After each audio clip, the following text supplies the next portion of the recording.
Market ನಲ್ಲಿ ತುಂಬಾ ಈಸಿಯಾಗಿ ಸಿಗುವಂತ, ನಾವು ದಿನಾಲು ತಿನ್ನುವಂತ ಮಿಕ್ಸ್ಚರ್ ಅನ್ನು ನಾವು ಮನೆಯಲ್ಲೇ ಮಾಡಿದರೆ ಅದರ ಖುಷಿಯೇ ಬೇರೆಯಾಗಿರುತ್ತದೆ. ಇವತ್ತು ನಾನು ನವರತ್ನ ಮಿಕ್ಸ್ಚರ್ ನ ಮಾಡ್ತಾ ಇದ್ದೀನಿ. ನನ್ನ ಫೇವರೇಟ್, ನಾನು ಪ್ರತಿ ವರ್ಷ ಮಾಡ್ತಾ ಇರ್ತೀನಿ. ನಿಮ್ಗೆ ಅನ್ಸ್ಬೋದು ಇದನ್ನು ತುಂಬಾ ಕಷ್ಟದ ಮಿಕ್ಸ್ಚರ್ ಅಂತ ಮಾಡುವುದಕ್ಕೆ, ಅದು ತುಂಬಾ ಈಸಿಯಾಗಿ ಮಾಡ್ಬೋದು. ಇದನ್ನು 9 ರೀತಿಯಾದಂತಹ ಮಿಕ್ಸ್ಚರ್ ನ ಒಟ್ಟು ಮಾಡಿ ಮಾಡುವಂತ ರೆಸಿಪಿ ಆಗಿದೆ. ಮೊದಲನೇದಾಗಿ ನಾನು ಇದು ಒಂದು ಪಾತ್ರೆಗೆ ನಾನು 2 ಬೌಲ್ ಅಷ್ಟು ನಾನು ಕಡಲೆ ಹಿಟ್ಟನ್ನು ತಗೊಂಡಿದ್ದೆ. ನುಣ್ಣಗಿರುವಂತ ಕಡಲೆ ಹಿಟ್ಟನ್ನು ತಗೊಳ್ಬೇಕು. ಈ ರೀತಿ ಆ ಕಡಲೆ ಹಿಟ್ಟನ್ನು ತಗೊಂಡು ಒಂದು ಅರ್ಧ ಟೇಬಲ್ ಸ್ಪೂನ್ ಅಷ್ಟು ಅರಿಶಿನ ಹುಡಿ, ಒಂದು ಅರ್ಧ ಟೇಬಲ್ ಸ್ಪೂನ್ ಅಷ್ಟು ಉಪ್ಪು ಹಾಕೊಂಡಿದ್ದೀನಿ. ನಂತರ 1-2 ಟೇಬಲ್ ಸ್ಪೂನ್ ಅಷ್ಟು ಎಣ್ಣೆನ ಹಾಕೊಳ್ತಿದ್ದೀನಿ. ಒಂದು ಚಿಟಿಕೆಯಷ್ಟು ಹಿಂಗ್ ಹಾಕೊಂಡಿದ್ದೀನಿ. ಸ್ವಲ್ಪ ನೀರು ಹಾಕೊಂಡು ಚೆನ್ನಾಗಿ ಇದನ್ನ ಕಲ್ಸ್ಕೊಳ್ಬೇಕು.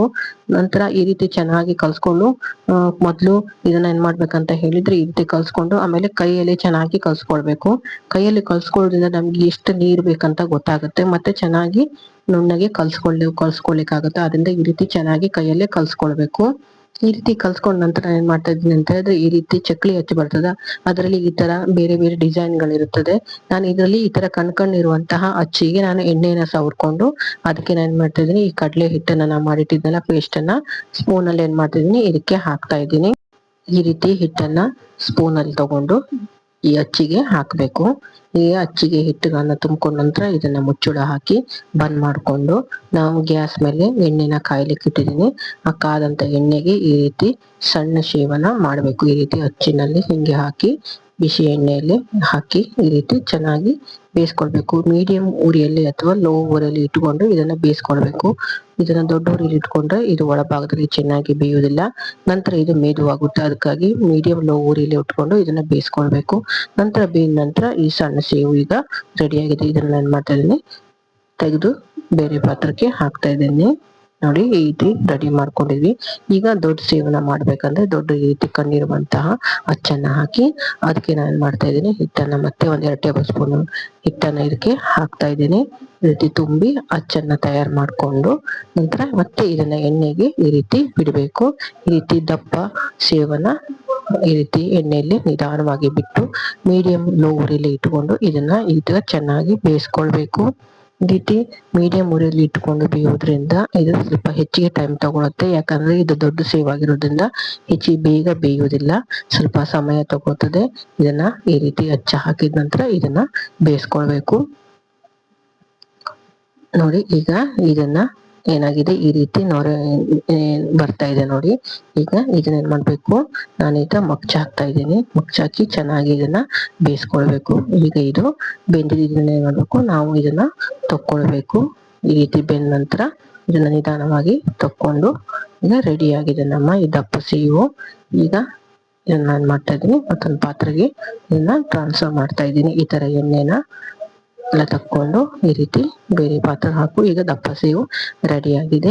ಇದೇ ರೀತಿ ನಾನೇನ್ ಮಾಡ್ತೇವೆ, ಉಳಿದಂತ ಹಿಟ್ಟಿದೆಯಲ್ಲ ಪಾತ್ರೆಗೆ ಅಂಟ್ಕೊಂಡಂತ ಹಿಟ್ಟನ್ನೆಲ್ಲ ಒಂದ್ ಸ್ವಲ್ಪ ನೀರಾಗಿ ಸ್ವಲ್ಪ ತೆಳು ಮಾಡ್ಕೊಂಡು ಇದಕ್ಕೆ ನಾನೇನ್ ಮಾಡ್ತಿದ್ದೀನಿ, ಇದನ್ನ ಬೂಂದಿಗೆ ರೆಡಿ ಮಾಡ್ಕೊಳ್ತಾ ಇದ್ದೀನಿ. ಸ್ವಲ್ಪ ತೆಳು ಮಾಡ್ಕೊಂಡು ಅಂತ ಒಂದ್ ಸೌಂಡ್ ಅಲ್ಲಿ ತಗೊಂಡು ಇದ್ರ ಕಣ್ ಪಾತ್ರ ಸೌಂಡ್ ಇರುತ್ತಲ್ಲ ಅದ್ರಲ್ಲಿ ಹಾಕಿ ಈ ರೀತಿ ಮೇಲೆ ಎತ್ತರದಲ್ಲಿ ಹಿಡ್ಕೊಳ್ಬೇಕು. ಈ ರೀತಿ ಕಾಳ್ ತರ ಬರುತ್ತೆ. ಈ ರೀತಿ ಬೂಂದಿ ಈಗ ಹಿಟ್ಟನ್ನ ಬೂಂದಿ ಏನಾಗಿದೆ ಈ ರೀತಿ ರೆಡಿ ಆಗುತ್ತೆ. ಇದನ್ನ ಎಣ್ಣೆಯಲ್ಲಿ ಮೀಡಿಯಂ ಲೋ ಉರಿಯಲ್ಲಿ ಇಟ್ಕೊಂಡು ಇದನ್ನ ಚೆನ್ನಾಗಿ ಬೇಯಿಸ್ಕೊಳ್ಬೇಕು. ಈ ರೀತಿ ಇದನ್ನ ಮಗ್ಚಾಕೊಳ್ತಾ ಇರಬೇಕು. ಹೆಚ್ಚಿಗೆ ದೊಡ್ಡ ಉರಿಯಲ್ಲಿ ಇದನ್ನ ಬೇಯಿಸ್ಕೊಳ್ಬಾರ್ದು, ಸಣ್ಣ ಉರಿಯಲ್ಲಿ ಇಟ್ಕೊಂಡು ಇದನ್ನ ಬೇಯಿಸ್ಕೊಳ್ಬೇಕು. ನೋಡಿ ಈಗ ಇದು ಬೆಂದಿದೆ. ಇದನ್ನ ಏನ್ ಮಾಡ್ತಾ ಇದ್ದೀನಿ, ಇನ್ನೊಂದು ಪಾತ್ರಕ್ಕೆ ಈಗ ಹಾಕ್ತಾ ಇದ್ದೀನಿ. ಅದೇ ರೀತಿ ಹೀಗೆ ಇದನ್ನೆಲ್ಲ ತಕೊಳ್ತಾ ಇದ್ದೀನಿ. ನೋಡಿ ಈ ರೀತಿ ಕಾಳಾದಂತ ಬೂಂದಿ ಈಗ ರೆಡಿ ಆಗಿದೆ. ಈ ರೀತಿ 3 ರೀತಿಯ ನಾವೇನ್ ಮಾಡ್ಕೊಂಡಿದೀವಿ, ಹಿಟ್ಟಿನಲ್ಲಿ ನಾವು ತಯಾರು ಮಾಡ್ಕೊಂಡಿದೀವಿ.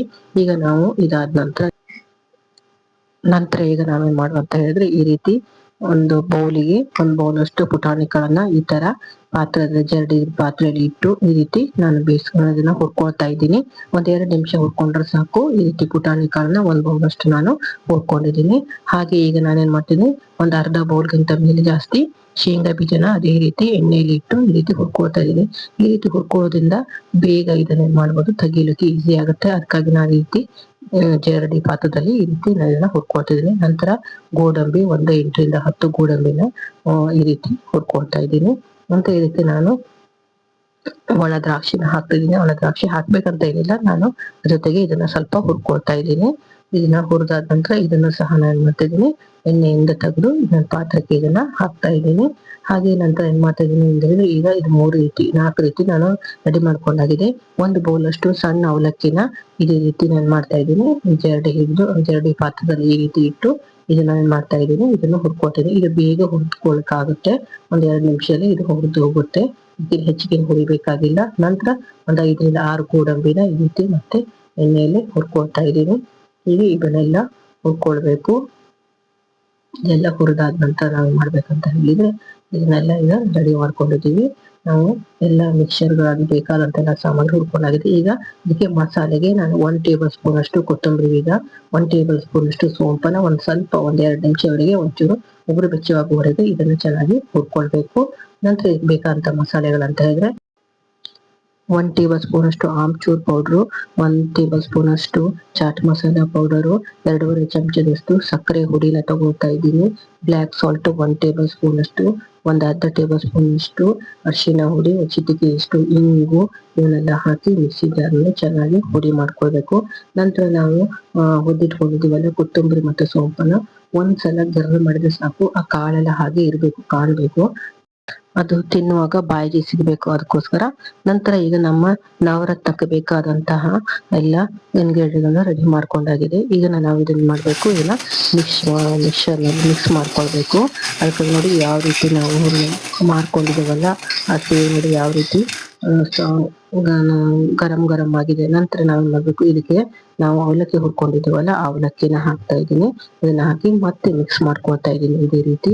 ಈಗ ಎಲ್ಲ ಮತ್ತುಳಿದಂತಹ ಕಾಳುಗಳಂತಹ ಗೋಡಂಬಿ, ಬಾದಾಮು, ದ್ರಾಕ್ಷಿ, ಶೇಂಗಾ ಬೀಜ, ಪುಟಾಣಿ ಕಾಳು ಇವನ್ನೆಲ್ಲ ಹಾಕ್ತಾ ಇದ್ದೀನಿ. ಇದನ್ನೆಲ್ಲ ಹಾಕಿ ಇದನ್ನೆಲ್ಲ ಚೆನ್ನಾಗಿ ಮಿಕ್ಸ್ ಮಾಡ್ಕೊಳ್ಬೇಕು. ಈ ರೀತಿ ಚೆನ್ನಾಗಿ ಮಿಕ್ಸ್ ಮಾಡ್ಕೊಂಡ್ರೆ ನಂತರ ಈಗ ನಾವು ಇದಕ್ಕೆ ಏನ್ ಮಾಡ್ಬೇಕಂತ ಹೇಳಿದ್ರೆ, ನಾವು ಮಾಡ್ಕೊಂಡಿದ್ದೀವಲ್ಲ ಮಸಾಲೆಗಳನ್ನ ಅದನ್ನ ಹಾಕ್ಬೇಕು. ಇದು ಉಪ್ಪು ಹುಳಿ ಖಾರ ಎಲ್ಲ ಇರುವಂತಹ ಮಿಕ್ಸರ್ ಆಗಿದೆ, ತುಂಬಾ ಚೆನ್ನಾಗಿದೆ. ನಾನು ಇದಕ್ಕೆ 1 ಟೇಬಲ್ ಸ್ಪೂನ್ ಅಷ್ಟು ನಾನು ಖಾರದ ಹುಡಿನ ಹಾಕ್ತಾ ಇದ್ದೀನಿ. ಇದನ್ನೆಲ್ಲ ಹಾಕಿ ಚೆನ್ನಾಗಿ ಮಿಕ್ಸ್ ಮಾಡ್ಕೊಳ್ಬೇಕು. ಈ ರೀತಿ ಮಸಾಲೆನ ಮಾಡ್ಕೊಂಡಿರೋದ್ರಿಂದ ಈಗ ಈ ಮಿಕ್ಸ್ಚರ್ ಏನಾಗಿದೆ ತುಂಬಾ ಚೆನ್ನಾಗಿರುತ್ತೆ, ಒಳ್ಳೆ ಟೇಸ್ಟ್ ಬರುತ್ತೆ, ತಿನ್ನೋದಕ್ಕೂ ತುಂಬಾ ಚೆನ್ನಾಗಿರುತ್ತೆ. ಮಾರ್ಕೆಟ್ನಲ್ಲಿ ಯಾವಾಗೂ ಎಣ್ಣೆಯಿಂದ ಮಾಡಿರುವಂತ ಮಿಕ್ಸ್ಚರ್ ತಿನ್ನೋದ್ರಿಂದ ನಾವು ಮನೆಯಲ್ಲೇ ಮಾಡಿರುವಂತಹ ಮಿಕ್ಸ್ಚರ್ ಮಾಡ್ಕೊತಿಂದ್ರೆ ಆರೋಗ್ಯಕ್ಕೂ ಒಳ್ಳೇದು, ಮಕ್ಕಳಿಗೂ ಒಳ್ಳೇದು, ಇಷ್ಟ ಆಗುತ್ತೆ. ಒಂದ್ಸಲ ಮಾಡಿ ಇದನ್ನ ಡಬ್ಬಿಯಲ್ಲಿ ಹಾಕಿಟ್ರೆ 6 ತಿಂಗಳ ತನಕ ಇದನ್ನ ಹಾಗೆ ಇಡ್ಬೋದು, ಹಾಳಾಗೋದು